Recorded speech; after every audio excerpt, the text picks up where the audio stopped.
there are some art installation during the flowering season in the greenhouses. Maybe we'll have a look at the end of the tour.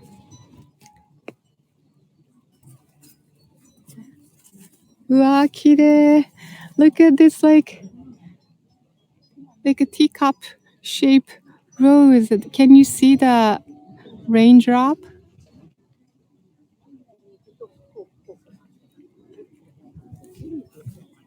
Take a sniff. Wow, it's like very sweet, musky fragrance. Wow, it's absolutely beautiful. And look at this glossy green foliage.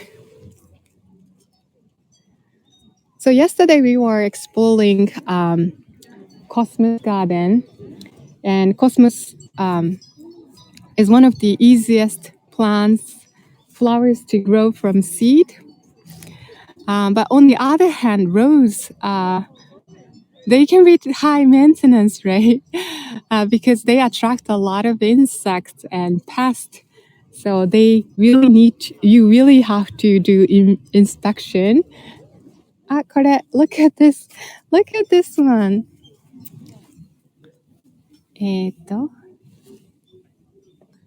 There's a flower object. It's cute. They're just hiding under the real roses. Yes, isn't it cute? Okay, we are gonna go around. Some of them grow very tall. So yes, you need to do inspection daily. You need to deadhead them. You need to spray them. It's a lot of work. So this company has 80 employees. A lot of them are gardeners, professional gardeners. So they are well taken care of. Look at this, isn't it? Doesn't it look like almost velvet? So pretty.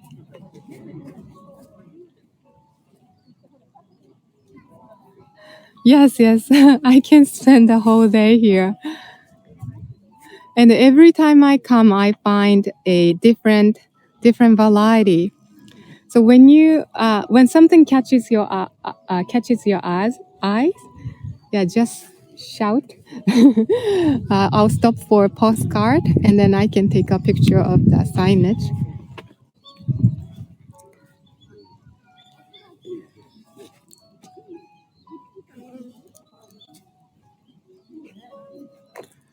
Also ask, do people grow roses in containers on their balconies? Does anyone do that here? It's pretty common in Japan. In Tokyo region, not many people have a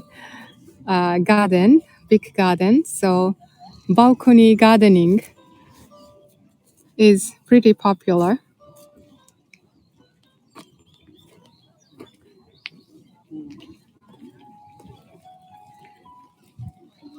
So a climbing rose grew in a garden of my childhood home, actually. And that's my earliest memory of rose. And, during the pandemic, let me go this way. There were small roses in a pot blooming on my balcony. And in these strange times where, we couldn't go out and see friends and families, the emotional resonance of plants has never felt more powerful. Making things grow has such a positive effect, right?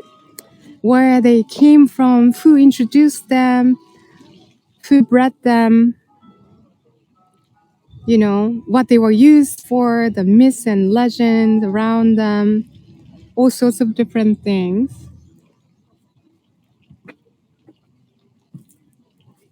And, これ beautiful. Let me show you this one. And on top of that, we add on our own stories. Has any of you heard of ikigai? Oh, Ronnie Lynn, you have silk flowers. That's perfect. Oh, wonderful. Yes. Jen, it's wonderful to have a garden. ちょっと待ってね。これ Scarlet Revelation. Yes, ikigai is a Japanese ancient, how can I say, concept, a philosophy, which can be translated simply as a reason to get up in the morning or waking up to joy. Does any of you heard about ikigai? I think ikigai is becoming an English word. So it's long been associated with the nation's, long life expectancy. That iki means life and gai means, how can I say, value. So, yeah, it's about finding joy in life through purpose. So your ikigai can be your pet, your children, your grandchildren, or maybe singing or painting. But I think ikigai is something to do with giving.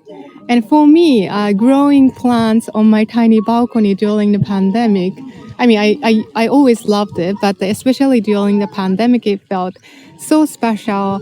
I wake up in the morning and then the first thing I did was, check my flowers and plants.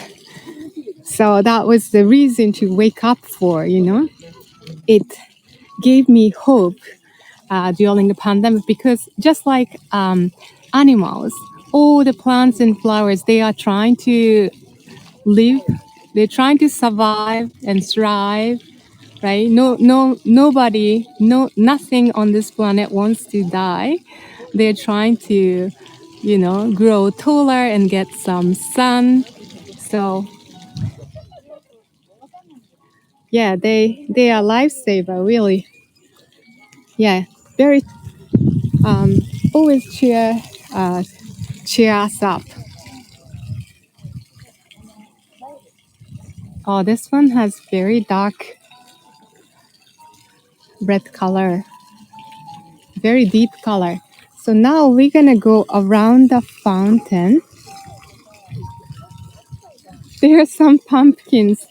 There's some pumpkin ornaments here and there.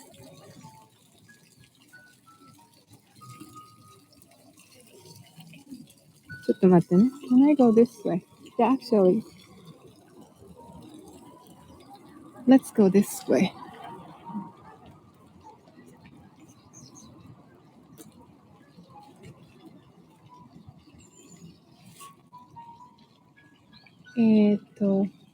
Look at this. Shall we go this way? So yeah, up there on the hill, there are lots of climbing roses, but climbing roses do not tend not to bloom in the autumn. This one also has very glossy, beautiful green foliage. Today my mom is with me and she's leading the tour also, giving me direction. Which flowers to show you. This is really big.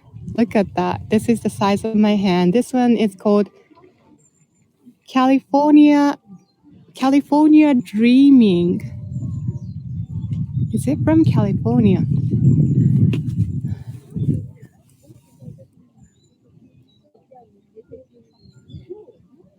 Mayland is the name of the breeder. Hybrid tea rose introduced back in 2009. I love this one. It's got like bi-color look to it. Isn't it pretty? And there are just so many buds coming up.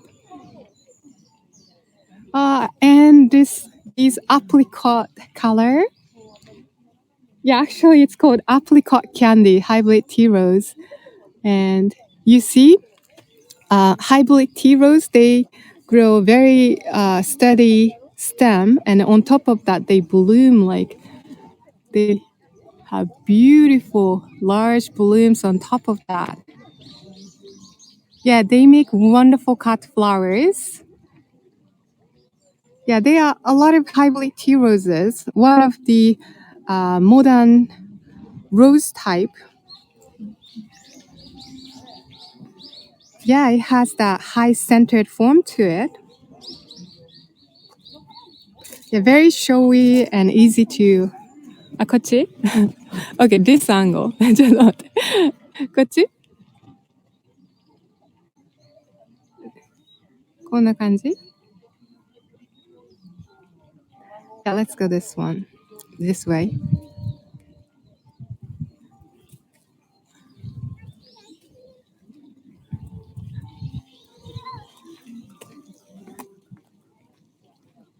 こっち綺麗だよ。こっちね。すごい綺麗。Do they have a smell? Yes, Delia. Many of them have very strong smell. Very musky, sweet fragrance. Wow, I think you're gonna love this one. Look at this. Look at this beautiful, how do you call it, gradation from apricot orange to pink towards the edge. And there is a water drop on the petal. Perfect. Cute.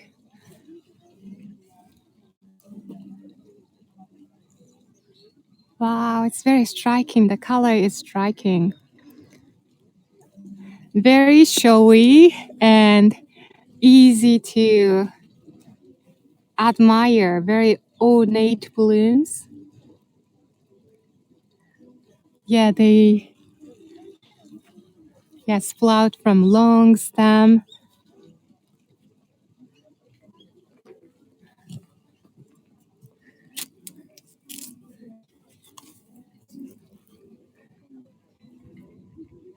Lots of petals. And then yellow one. We haven't seen the yellow one. Every time I see yellow roses, it kind of reminds me of what's called in English? 美女と野獣? Beauty and Beast.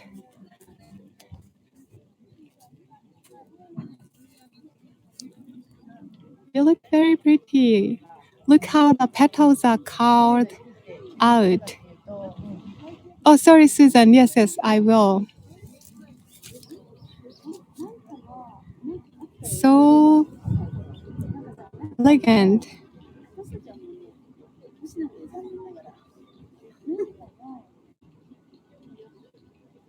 Yeah, they are. This hybrid tea rose. They are upright branching shrub. It tends to have bigger solitary flowers. And these roses repeat flower over many months. So they have lots of flowers in the spring and then also in the summertime and then create more flowers in autumn.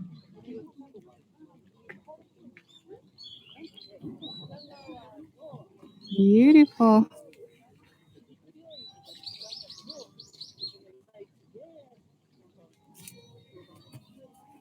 Look at these petals, like pointy petals. Let me